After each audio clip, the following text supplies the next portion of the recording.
ஹரே கிருஷ்ணா. ஓம் நமோ பகவத்தே வாசுதேவாய. ஹரே கிருஷ்ணா. மகாபாரதம் ஆதிபர்வம் பார்த்துட்ருக்கோம். பாண்டவர்கள்கிட்ட துரியோதனாதிகள் தோற்று திரும்பக்கூடிய செய்தி விதுரருக்கு நிம்மதியை கொடுக்குது. அவர் திருதராஷ்டர்கிட்ட போய் கௌரவர்கள் திரௌபதியை மணந்து தாக்குதலையும் முறியடித்து வெற்றி வாகை சூடினார்கள் அப்படின்னு சொல்கிறாரு. அவர் கௌரவர்கள் அப்படின்னு பாண்டவர்களை சொல்கிறாரு. ஆனால் திருதராஷ்டிரன் தன் மக்களான துரியோதனாதிகளை பற்றி தான் விதுரர் பேசுகிறாருன்னு நினச்சி ரொம்ப சந்தோஷப்படுறாரு.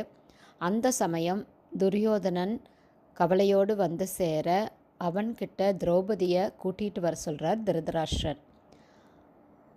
அதுக்கப்புறம் நடந்ததையெல்லாம் விதுரர் விளக்கமாக எடுத்து சொல்லி தான் கௌரவர்கள்னு குறிப்பிட்டது பாண்டவர்களைத்தான் அப்படிங்கிறத தெளிவாக்குறார். அதை கேட்டு திருதராஷ்டிரர் ஏமாற்றம் அடைந்தாலும் அந்த எண்ணத்தை மனசுலேயே மறைச்சிட்டு, அப்படியா, ரொம்ப சந்தோஷம், பாண்டவர்கள் உயிரோடு இருக்கிறதும் திரௌபதியை மணந்ததும் ஆனந்தத்திற்குரிய செய்திகள். எனக்கு பாண்டவர்கள்கிட்ட இருக்கக்கூடிய அன்பு வேறு யார்கிட்டையும் கிடையாதுன்னு பொய்யா பேசுகிறாரு. ஏன்னா பாண்டவர்கள் அவங்கள உயிரோட கொல்றதுக்கு தான் அவங்க அந்த அரக்கு மாளிகைக்கு அனுப்புனாங்க. ஆனால் அவங்க உயிரோடு இருக்காங்க. திரௌபதியும் துருபதனுடைய மகளான திரௌபதியும் கல்யாணம் பண்ணிட்டாங்கங்கிற செய்தி அவருக்கு பிடிக்கல.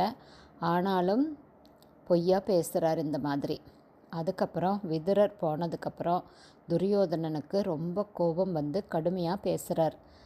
தந்தையே, விதுரர் எதிரில் எதுவும் சொல்ல நான் விரும்பலை. பாண்டவர்களை வாழ்த்துவதன் மூலம் நம்ம வீழ்த்தக்கூடிய செய்தியையே, அதாவது நம்மை வீழ்த்தி கொள்ளும் வழியை தான் நீங்கள் தேடுறீங்க. உங்களுடைய பிள்ளைகளான நாங்களும் நமது படையும் பாண்டவர்களாலும் அவர்களுடைய நண்பர்களாலும் அழிக்கப்படாமல் இருப்பதற்கான வழிகளை பற்றி யோசிப்பது தான் நாம் இப்போ அவசரமாக செய்ய வேண்டிய காரியம். ஆனால் நீங்களோ விதுரர்கிட்ட பாண்டவர்களை புகழ்ந்து பேசிகிட்ருக்கீங்க. இது மிகவும் விந்தைதான் அப்படின்னு சொல்கிறாரு. இப்படி துரியோதனன் மனம் நொந்து பேசினதுமே திருதராஷ்டிரர் என்ன சொல்கிறார் அப்படிங்கிறத நாம் நாளைக்கு பார்க்கலாம். ஹரே கிருஷ்ணா. ஸ்ரீல குருதேவுக்கு ஜெய்.